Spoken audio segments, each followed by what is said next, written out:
Houthi लड़ाकों ने Israel पर बैलिस्टिक मिसाइल की बौछार कर रखी है। हूती विद्रोहियों ने नया हमला अमेरिका की टॉमहॉक मिसाइल के बदले में शुरू किया है। हूती लड़ाकों के खिलाफ इसराइल नए फ्रंट से हमले की तैयारी कर रहा है। देखिए रिपोर्ट।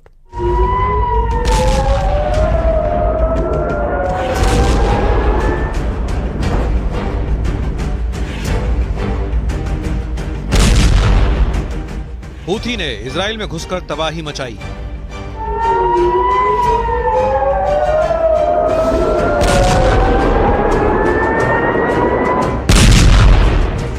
तेल अवीव तबाह करेंगे ईरान के रॉकेटबाज।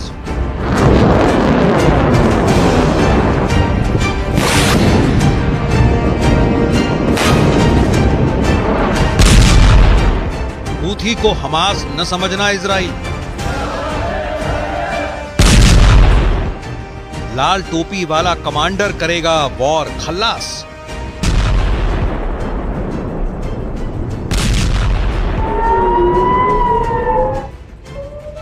इजराइल में पूरी रात सायरन बजे।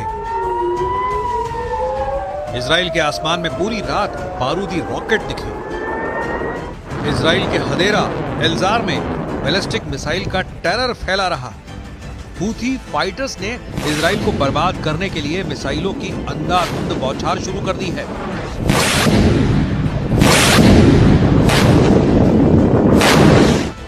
इजराइल को हराने का दम भर रहे हूथी फाइटर्स अब बेकाबू हो चुके हैं। हूथी लड़ाकों ने इजराइल पर नया हमला अमेरिका की टॉम हॉक मिसाइल के हमले के जवाब में किया।